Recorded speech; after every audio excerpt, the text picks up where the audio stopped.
நீங்க பார்த்துட்டு இருக்கிறது ஹே தீரஜ் சேனல். என்னோட பேர் தீரஜ். ஸோ இன்னைக்கு என்ன வீடியோ பார்க்க போறோன்னு பார்த்தீங்கன்னா, ரீசெண்டாக வந்து பார்த்தீங்கன்னா பெரிய கான்ட்ரவர்சி போயிட்டு இருக்குது. எதை பற்றின்னு கேட்டிங்கன்னா, அஃப்கோர்ஸ் நீங்கள் தம்ப்நெயிலில் பார்த்துட்டு வந்திருப்பீங்க.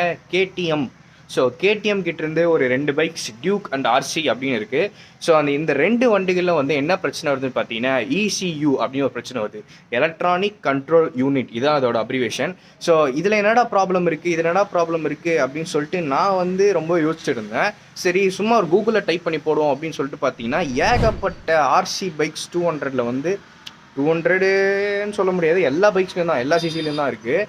இப்போ வந்து ரீசெண்டாக 2022 மாடலில் மோஸ்ட்லி எது வந்து அதிகமாக இருக்குன்னு பார்த்தீங்கன்னா, ஆர்சி வண்டி வந்து நிறைய கம்ப்ளைண்ட் வருதுன்னு சொல்கிறாங்க. ஸோ அது என்ன கம்ப்ளைண்ட், இசியூனா என்ன, ஏன் இந்த கேடிஎம் வந்து இப்படி பண்ணிட்டாங்க? ஒரு ஒரு 3 லட்ச ரூபா 4 லட்ச ரூபா கொடுத்து வண்டி வாங்குறோம், அது வந்து இந்த மாதிரி வந்து இப்படி போகிறது எனக்கு சுத்தமாக வந்து பார்த்தீங்கன்னா கண்டிப்பாக இது வந்து செம்ம காண்டான விஷயம்.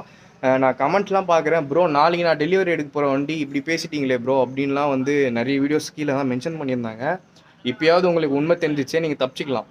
ஸோ ஏன் நான் இந்த அளவுக்கு பேசுகிறேன்னு கேட்டிங்கன்னா, சப்போஸ் எனக்கு ஒரு பைக் பிடிச்சிருக்கு. ஸோ எக்ஸாம்பிள் ஹிமாலயனு. ஸோ ஹிமாலயன் பிடிச்சிருக்கு, அதில் வந்து என்ன ப்ராப்ளம்னு கேட்டிங்கன்னா, ஃபியூல் ரிலே பம்ப் ப்ராப்ளமாக இருந்துச்சு. ஸோ ரிலே பம்ப் வந்து பார்த்தீங்கன்னா அவங்க வந்து பார்த்தீங்கன்னா வாரண்டியில் மாற்றி கொடுத்துட்டாங்க. எல்லா ராயல் என்ஃபீல்டு ஹிமாலயாவும் நீங்கள் போனீங்கன்னா உங்களோட, அதாவது BS6 சொல்கிறேன். ஸோ இந்த வண்டிகளில் வந்து இந்த ப்ராப்ளம் வந்துச்சு. ஸோ மாற்றி போட்டாங்க. அதை பற்றி ஃபுல்லாக டீட்டெயிலாக வீடியோஸ் வந்து நான் ஆல்ரெடி போட்டிருக்கேன், கார்ட்டில் செக் பண்ணி பார்த்துக்கோங்க. ஸோ இதில் வருவோம், நம்ம கேடிஎம்மில் என்ன பிரச்சனை கேட்டேன், ஈஸி ப்ராப்ளம் இருக்குது. ஸோ இதை பற்றி நிறைய பேர் பேசியிருக்காங்கன்னா, அஃப்கோர்ஸ் பேசியிருக்காங்க. இப்போது மோஸ்ட் ஆஃப் த பைக்ஸ் வந்து பார்த்தீங்கன்னா நம்ம எடுக்கப்பட்ட ஷோரூம்லேயே கொண்டு போய் விட்டாங்க. ஏன்னா இப்போ எடுத்துகிட்டு டெலிவரி எடுத்துகிட்டு போனவங்க ஒரு ஒரு 300-400 கிலோமீட்டரில் வந்து பார்த்தீங்கன்னா அந்த ப்ராப்ளம் வருது அப்படின்னு சொல்லிட்டு நிறைய கம்ப்ளைண்ட்ஸ்லாம் வந்து ரிஜிஸ்டர் பண்ணிட்டு இருக்கிறாங்க. கேடிஎம் சைட்லேருந்து என்ன பண்ண போகிறாங்கன்னு எனக்கு தெரியல. எனக்கு வந்து கேடிஎம்மை வந்து குத்த சொல்லி எனக்கு ஒரு 100 ரூபா 10 ரூபா வரப்போகிறது கிடையாது. இருக்கிற ப்ராப்ளம் நான் சொல்கிறேன். ஸோ டீட்டெயில் தெளிவாக அந்த ப்ராப்ளம் பார்ப்போம். நான் எந்த மாதிரி வீடியோஸ் போடுவேன் பார்த்தீங்கன்னா, அந்த மாதிரி பைக் ரிவ்யூஸ் போடுவேன், கார் ரிவ்யூஸ் போடுவேன். ஸோ சப்ஸ்கிரைப் பண்ணுறேங்க. நம்ம வந்து போய் பேசலாம் அதை பற்றி. சரி, ஓகே, ரைட்டு. ஸோ இதுதான் வந்து பார்த்திங்கன்னா வந்து புதுசாக ரிலீஸ் பண்ண RC 200. ஸோ இந்த பற்றி நான் வந்து எனக்கு தெரிஞ்ச ஒரு அப்ரிவேஷனில், எனக்கு தெரிஞ்ச வந்து புரிதலில் வந்து நான் சொல்கிறேன். கேடிஎம்ஸ் கிட்டேருந்து வர 2 பைக்ஸ் வந்து பார்த்திங்கன்னா டாப் நாட்சாக இருக்கும். இன்றைக்கும் வந்து பார்த்திங்கன்னா அதை டியூன் பண்ணி ஸ்டேஜ் பண்ணி பர்ஃபார்மன்ஸ் ஏர் ஃபில்டர்லாம் போட்டு தெருக்கி விட்டுட்டுருக்குறாங்க. ஏன்னா செம்ம டார்க்கில் இருக்குது. இதில் வந்து பார்த்திங்கன்னா 12,000 RPM இருக்குது. ஸோ 12,000 RPM நீங்கள் அன்லாக் பண்ணி ஓட்டலாம். ஸோ நிறைய மாடிஃபிகேஷன்லாம் பண்ணிகிட்ருக்காங்க. பட் இங்கே என்ன ப்ராப்ளம் பார்த்தீங்கன்னா, ECU ப்ராப்ளம் சொல்கிறாங்க. ஸோ ECU ப்ராப்ளம் அப்படின்னா என்னன்னு சொல்கிறேன் பார்த்தீங்களா. இப்போது நான் ஒரு எக்ஸாம்பிள் வந்து பார்த்திங்கன்னா பழைய வண்டி எடுத்துக்கலாம். ஸோ இப்போ வந்து பார்த்திங்கன்னா உள்ளே ஒரு ஹீரோ நினைக்கிது, அப்படியே காட்டுறவாங்க. ஸோ உள்ளே வந்து பார்த்திங்கன்னா ஹீரோண்டா நிற்கிது. இதில் வந்து பார்த்திங்கன்னா ECU இருக்கான்னு கேட்டிங்கன்னா இல்லை. ஸோ இதில் வந்து என்ன பண்ணிடும் பார்த்தீங்கன்னா, மேக்ஸிமம் வந்து பார்த்திங்கன்னா ஃபுல் அண்ட் ஃபுல் வந்து மெக்கானிசம் தான் இருக்கும். ஆனால் இந்த வண்டியில் அப்படி கிடையாது. எல்லாமே வந்து பார்த்திங்கன்னா உங்களுக்கு வந்து எப்படி சொல்கிறது, ஒரு ஒரு எலக்ட்ரானிக் விஷயம் தான் இது ஃபுல்லாக. நீங்கள் த்ராட்டில் குடிக்கிறீங்களா, அந்த த்ராட்டில் வந்து சென்சார் இருக்குது. ஸோ ஸ்டாண்டு போடலையா, சைட் ஸ்டாண்டில் வந்து சென்சார் இருக்குது. கீழ் சுவிட்சு ஒரு சென்சார். ஸோ இந்த மாதிரி ஏகப்பட்ட சென்சார் இருக்குது. முன்னாடி வந்து கூலண்ட் இருக்கா, ஸோ வந்து ரேடியேட்டர் ஓடணுமா, ஸோ அதுக்கு வந்து குறிப்பிட்ட டெம்பரேச்சர் மேலே ஏறிச்சிட்டா வண்டி. ஸோ அந்த சிக்னல் வந்து அனுப்பும் ECUக்கு, எலக்ட்ரானிக் கண்ட்ரோல் யூனிட்டுக்கு. ஸோ அந்த ECU என்ன பண்ணணும், ஓகே வண்டி சூடாக இருக்குது அப்படின்னா பண்ணணும். இப்போ வந்து என்ன ப்ரோக்ராம் பண்ணியிருக்காங்கன்னா, ஃபேன் ஆன் பண்ண சொல்லி ப்ரோக்ராம் பண்ணியிருக்காங்க. அப்போ நம்ம ஃபேன் ஆன் பண்ணுவோம். ஸோ இந்த மாதிரி எல்லா டீட்டெயிலும் வந்து ஒரு செட்டாக ஒரு பாக்ஸில் கொடுத்துட்டாங்கன்னா அதுதான் வந்து ECU. ஸோ இந்த ECUவில் நீங்கள் வந்து உங்களுக்கு பிரச்சனை ஆகும்போது என்னென்ன பிரச்சனைலாம் வந்து ஏற்படும் கேட்டிங்கன்னா, எல்லா பிரச்சனையும் வரும். ஸோ எக்ஸாம்பிள் நான் இப்போ சொல்கிறேன். இப்போ ECUவில் வந்து பார்த்திங்கன்னா, இப்போ நான் வந்து இன்ஸ்ட்ருமெண்ட் கிளஸ்டர் ஆன் பண்ணுறேன். ஸோ இந்த சிக்னல் வந்து த்ரூ ஆகுது. ஸோ வண்டி ஆன் பண்ணுறாங்க. ஸோ இதில் நம்ம காட்டணும், இங்கே ஓடோமீட்டர் காட்டணும், கியர் காட்டணும், சைட் ஸ்டாண்ட் காட்டணும், இக்னிஷன் பட்டன் காட்டணும், எல்லாமே காட்டணும், ABS இருக்கான்னு காட்டணும். ஸோ இதுதான் வந்து பார்த்திங்கன்னா ECUவில் வந்து அவங்க ப்ரோக்ராம் பண்ணியிருக்காங்க. இதெல்லாம் போய்ட்டு வந்து பார்த்திங்கன்னா இந்த டிஸ்பிளேல நீங்கள் காட்டணும் அப்படின்னு சொல்லிட்டு. ஸோ இதில் ஒரு சின்ன பிரச்சனைனா, உங்களுக்கு ஈஸியில் சிக்னல் போய்டும், இங்கே பாருங்கள் டிஸ்பிளே வந்து ஒர்க் ஆகாது அப்படின்னு சொல்லிட்டு. அப்போனா உங்களுக்கு வந்து பார்த்திங்கன்னா இங்கே இன்ஜின் அலர்ட் ஒன்று வரும். நல்லா பார்த்துங்க, இங்கே வந்து பார்த்திங்கன்னா இன்ஜின் அலர்ட் ஒன்று இருக்கும். ஸோ இது எல்லாமே பண்ணுறது தான் வந்து ECU. ஒரு மூளை, வண்டியோட ஒரு மூளை. நம்மளாம் வந்து பார்த்திங்கன்னா ஜஸ்ட்டு வந்து அதை ஏற்கிறோம், ஒரு மேனுவலாக ஏற்கிறோம். பட் எல்லாமே வந்து பார்த்திங்கன்னா ப்ரோக்ராம் பட்ட வண்டி தான் இது. இப்போ நான் எக்ஸாம்பிள் அப்படியே காட்டுறேன். இப்போ வந்து ஹீரோண்டா காமிச்ச மாதிரி உங்களுக்கு ஒன்று காட்டுறேன். ஸோ கார்பரேட்டர்னு ஒன்று இருக்கும் இன்ஜினில். நான் அதை காட்டுறேன், ஒரு நிமிஷம்.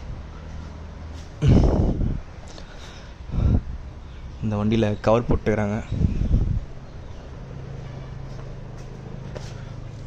ஸோ இங்கே இருக்குது பாருங்கள், இதான் வந்து பார்த்திங்கன்னா உங்களுக்கு வந்து கார்பரேட்டர். இப்போது அப்படியே இப்படி வாங்க, ஸோ இந்த நேரத்தை நீங்கள் பயன்படுத்தி சப்ஸ்கிரைப் பண்ணுறேங்க. நிறைய பேர் சப்ஸ்கிரைப் பண்ணி பார்க்குறீங்க, எனக்கு நோட்டிஃபிகேஷன் வருது. இன்னும் சப்ஸ்கிரைப் பண்ணாமல் கண்டிப்பாக சப்ஸ்கிரைப் பண்ணுறேங்க. ஸோ இங்கே அந்த வண்டியில் கார்பரேட்டர் இருக்காது. ஆக்சுவல் சொல்ல போனோன்னா ஏன் இதை நான் எக்ஸாம்பிளாக காமிச்சேன் அப்படின்னா, கார்பரேட்டரோட வேலை என்ன அப்படின்னு கேட்டிங்கன்னா வந்து பழைய வண்டியில் சொல்கிறேன், BS4 BS3 அந்த பைக்கெலாம் சொல்கிறேன் நான். ஸோ BS4 பைக்ஸ்லாம் வந்து பார்த்திங்கன்னா கார்பரேட்டர் வந்து ஏன் வச்சுருக்காங்கன்னா, அமௌண்ட் இப்போ ஒரு நெருப்பு எரியணும் அப்படின்னா அது எப்படி எரியும்? சாதாரண கொளுத்தி விட்டு எரியாது. அதுக்கு தேவையான மூலப்பொருள்லாம் வந்து பார்த்திங்கன்னா வந்து முதல்ல வந்து ஆக்சிஜன் தேவை. சரிங்களா? ஸோ ஒரு ஆக்சிஜன் இருந்தால் தான் அது ஃபயர் ஆகும். ஸோ பிஸ்டன் உள்ள பெட்ரோல் மட்டும் போகுது, ஆக்சிஜனும் சேர்த்து போகும். ஸோ அந்த காற்றும் பெட்ரோலும் சேர்ந்து நம்ம வந்து கம்பஷன் நடக்கும்போது கிடைக்கிற பவரை வச்சு தான் வண்டி வீல் வந்து மூவ் ஆகுது. சரிங்களா? ஸோ அதுக்கு தான் அந்த கார்பரேட்டர் யூஸ் ஆகுது. அதாவது ஃபியூலும் ஏரையும் ஒன்றா கலக்கி பிஸ்டன் உள்ள செலுத்துறது தான் வந்து பார்த்திங்கன்னா கார்பரேட்டரோட வேலை. இப்போது இங்கே இருக்கிற வண்டி KTM. சரிங்களா? இந்த KTM பைக்கில் கார்பரேட்டர் வைக்கல. ஸோ அதுக்கு பதில் என்ன வச்சுருக்கேன் கேட்டிங்கன்னா, ஃபியூயல் இன்ஜெக்டர்னு ஒன்று வச்சுருக்காங்க. ஸோ அந்த ஃபியூயல் இன்ஜெக்டரும் வந்து பார்த்திங்கன்னா ECUவில் தான் ரன் ஆகுது. அதாவது ஃபியூல் இன்ஜெக்டர் தனியாக ப்ரோக்ராம் பண்ணி வச்சுருப்பாங்க. இது ஃபியூல் இன்ஜெக்டர்னு என்ன அப்படின்னு கேட்டிங்கன்னா, இப்போ வந்து நான் காட்டுறேன். இப்போ வந்து ஆன் பண்ணுற வண்டியை, ஓகேங்களா? நியூட்ரலில் இருக்க வண்டி, பெட்ரோல் இல்லை ஆல்ரெடி, பாருங்கள். ஸோ வண்டி ஸ்டார்ட் பண்ணுறேன். ஸோ ஃபியூல் வந்து ஸ்ப்ரே ஆகிட்ருக்கும்.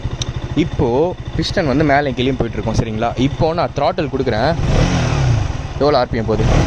6000 RPM போகுது. ஸோ 6000 RPMக்கான ஃபியூல் எவ்வளோ ஸ்ப்ரே பண்ணணும் அப்படின்றது வந்து பார்த்திங்கன்னா ஃபியூலில் வந்து இது ECUவில் வந்து பார்த்திங்கன்னா அந்த சிக்னல் வந்து அனுப்பும். ஸோ எல்லாமே வந்து ப்ரோக்ராம் பண்ணி வச்சது தான். ஸோ இவ்வளோ RPM இருக்குன்னா இவ்வளோ ஃபியூல் வந்து அதுக்கு தேவைப்படுது அப்படின்னு சொல்கிறது தான் ஃபியூல் இன்ஜெக்டரோட வேலை. ஸோ இந்த தாத்தா ஏன் சம்மந்தமே இல்லாமல் இங்கே வராருன்னு தெரியல. சரிங்களா? அவர் கை ரெஸ்ட்டு வருவார். இருங்க, அவர்கிட்ட சப்ஸ்கிரைப் பண்ணணும் கேட்டுடலாம். சரிங்களா? ஸோ இங்கே வந்து பார்த்தீங்கன்னா அந்த ஃபியூல் இன்ஜெக்டரோட வேலையே அதுதான். ஸோ அந்த வேலை வந்து பார்த்தீங்கன்னா கரெக்டாக நடக்கணும். சப்போஸ் நீங்கள் வந்து த்ராட்டில் கொடுக்கும்போது வந்து பார்த்தீங்கன்னா ஃபியூல் இன்ஜெக்டர் வந்து கரெக்டாக வந்து ஃபியூல் உள்ளே போயிட்டு விழலை அப்படின்னா அகோஸ் வண்டி வந்து ஸ்டாப் ஆயிடும். ஏன்னா ஃபியூல் உள்ளே போகல. அதுக்கு தான் வந்து பார்த்திங்கன்னா அந்த ECU இருக்குது. ஸோ எவ்வளோ இம்பார்ட்டன்ஸ் வந்து ECU நான் சொல்ல வரேன். சரிங்களா? ஸோ இந்த விஷயம் இங்கே சிம்பிளாக முடிச்சுக்கலாம். ஸோ என்னென்ன ப்ராப்ளம் வரும் கேட்டிங்கன்னா, இப்போது சப்போஸ் இப்போ அவர் டூவில் போயிட்டுருக்காரு. ஸோ இங்கே வந்து பார்த்திங்கன்னா ஒரு கர்வ் ஒன்று வருது. ஸோ அவர் ஹீரோண்டா ஓட்டிகிட்ருக்காரு. அவர் என்ன மேக்ஸிமம் ஒரு 40 கிலோமீட்டர் வேக தான் போக போகிறாங்க. நம்ம அப்படி கிடையாது, RC ஓட்ட போகிறோம். கண்டிப்பாக ஒரு 80 வந்து அங்கே வந்து ஒரு டேக் எடுக்கக்கூடாது, எடுக்கிறோம். ஸோ அப்படி அந்த கர்வ் எடுக்கும்போது வண்டி ஆஃப் ஆச்சுன்னா நீங்கள் என்ன ஆவீங்க? வண்டி எல்லாமே வந்து பார்த்திங்கன்னா எல்லாமே ஆஃப் ஆயிரும்.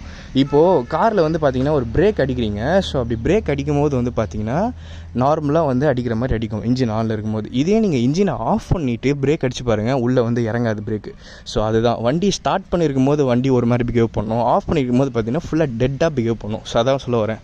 ஸோ இந்த மாதிரி இந்த RCயில் வந்து பிரச்சனை இல்லை. ஸோ வந்து ஓனர் தப்பிச்சிட்டாரு. ஸோ இந்த வண்டியில் பிரச்சனை இல்லை. சரிங்களா? ஸோ இந்த மாதிரி ப்ராப்ளம்ஸ்லாம் வருதுன்றாங்க. ஸோ அது வந்து KTM வந்து அது பார்த்து ரெடி பண்ணி அவங்களுக்கு தரணும். ஆல்ரெடி ஹிமாலயனுக்கு அந்த மாதிரி பிரச்சனையாச்சு. ஸோ மற்றபடியும் வந்து பார்த்திங்கன்னா இந்த வண்டி செம்ம பர்ஃபார்மன்ஸ் எல்லாமே நல்லாயிருக்கும்.